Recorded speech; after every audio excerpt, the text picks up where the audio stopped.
नमस्कार, स्वागत है आपका। आप देख रहे हैं द न्यूज और मैं रानी गुप्ता आपके साथ। उत्तर प्रदेश के मुख्यमंत्री योगी आदित्यनाथ बिहार पहुंचे और यहां पर उन्होंने न सिर्फ कांग्रेस बल्कि आरजेडी पर भी करारा प्रहार किया। उन्होंने सीधे तौर पर लालू यादव के द्वारा दिए गए बयान को लेकर के भी हमला बोला, जहां पर उन्होंने ये कहा था कि मुस्लिमों का आरक्षण ओबीसी कोटे में होना चाहिए। और इसी के साथ ही जिस तरीके से कांग्रेस और इंडिया अलायंस पूरी तरीके से गठबंधन है, इसको लेकर के भी योगी आदित्यनाथ ने पोल खोली और ये कहा कि कांग्रेस सरकार जो है अपने मैनिफेस्टो में पर्सनल लॉ की बात करती है, यानी कि अगर पर्सनल लॉ देश में लागू हुआ तो देश की बेटियां स्कूल नहीं जा पाएंगी, पढ़ाई नहीं कर पाएंगी। इसी के साथ ही उन्होंने कहा कि अब भारत जो है एक नया भारत है, जहां पर पूरी तरीके से नक्सलवाद, आतंकवाद खत्म हो चुका है और ये प्रधानमंत्री मोदी के नेतृत्व में हुआ है। आपको बता दें कि उत्तर प्रदेश के मुख्यमंत्री योगी आदित्यनाथ ने 23 मई को बिहार के पश्चिमी चंपारण और पूर्वी चंपारण लोकसभा क्षेत्रों में अलग अलग चुनावी सभाओं को संबोधित करते हुए कांग्रेस और इंडिया अलायंस पर निशाना साधा। सीएम योगी आदित्यनाथ ने कहा कि कांग्रेस राष्ट्रीय जनता दल का उद्देश्य मिलकर लड़ना और लूटना है।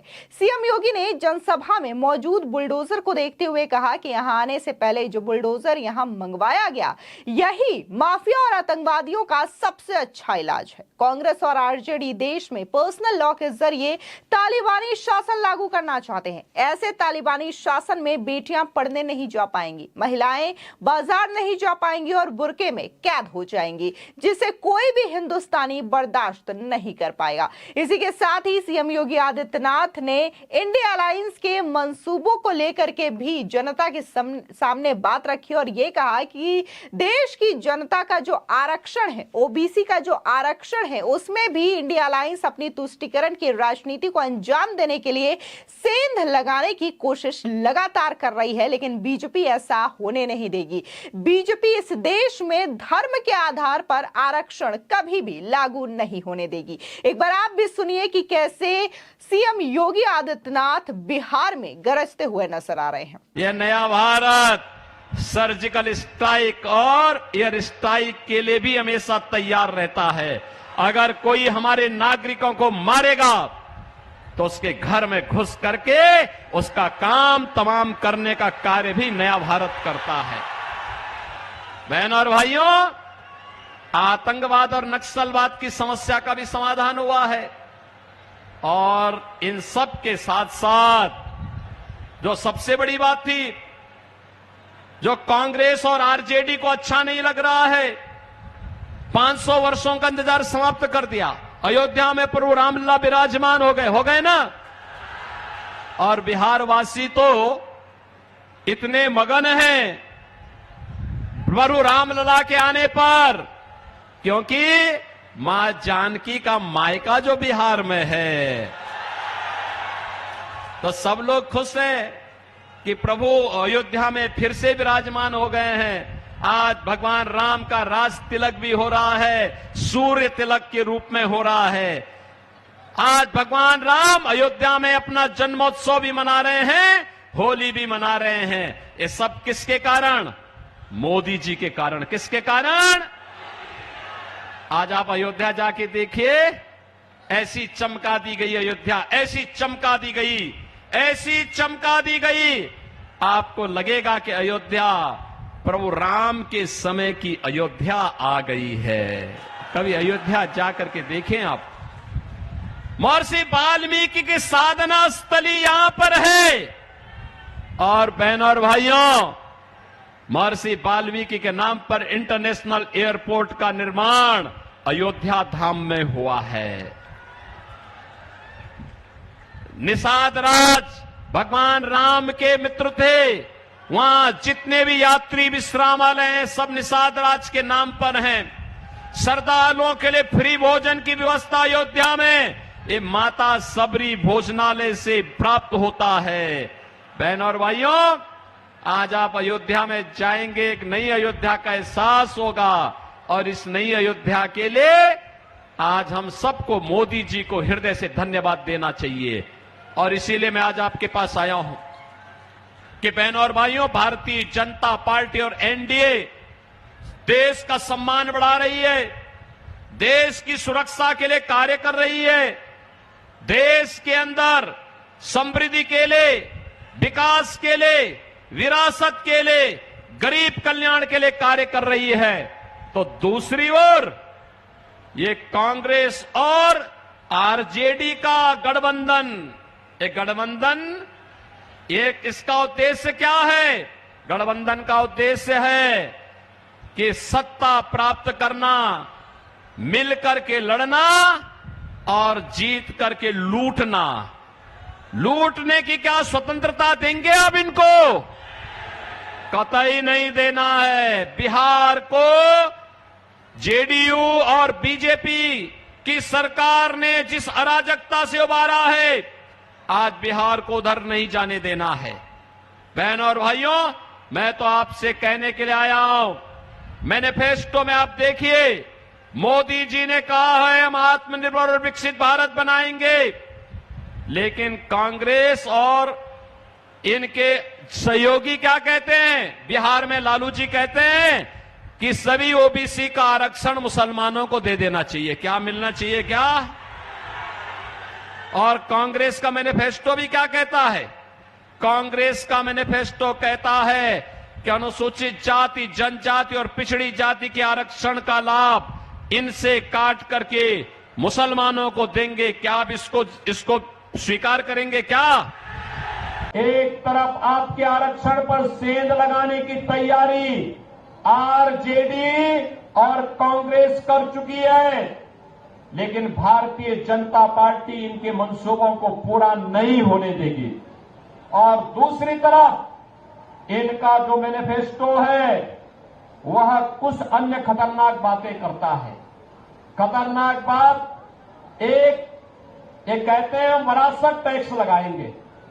विरासत टैक्स का मतलब आप जानते हैं बहनों भाइयों? विरासत टैक्स का मतलब आपके पूर्वजों ने, आपके बाप दादों ने जो संपत्ति अर्जित की होगी, खेत लिया होगा, मकान लिया होगा, मकान बनाया होगा, बैंक में कुछ पैसा जमा किया होगा, कुछ जेवर लिया होगा, इसका ये लोग सर्वे करवाएंगे। और कांग्रेस और आरजेडी के लोग सर्वे करा करके फिर इसमें से आधा ले लेंगे। आप बताओ, आपके खून पसीना आपके बाप दादों का, आपके पूर्वजों का, और क्या आप इनमें इनको लूट मचाने की छूट देंगे क्या? और किस रूप में खतरनाक मंशा है?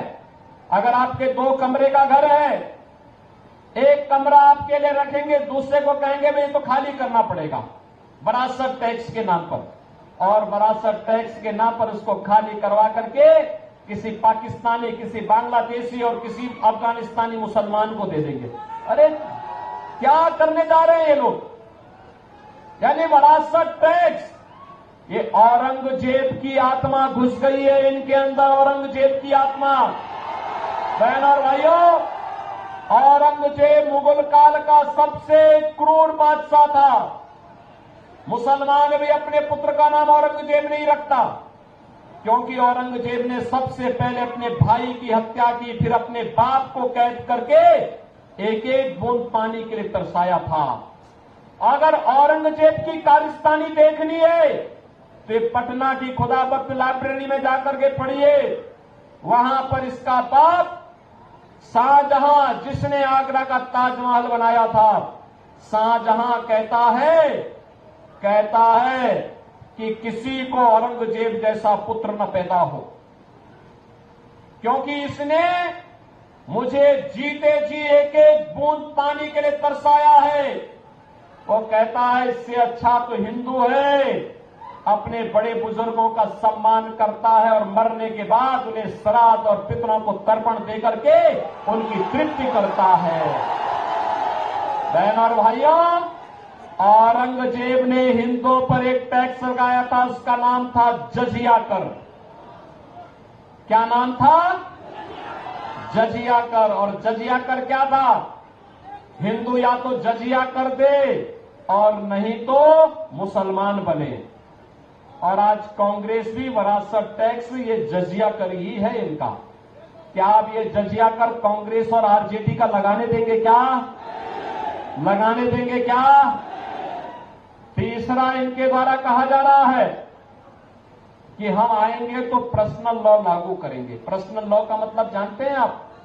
पर्सनल लॉ का मतलब तालिबानी शासन को फिर से लाना। बेटी स्कूल नहीं जा पाएगी, महिलाएं बाजार नहीं जा पाएंगी, बुर्के से बाहर नहीं निकल पाएंगे।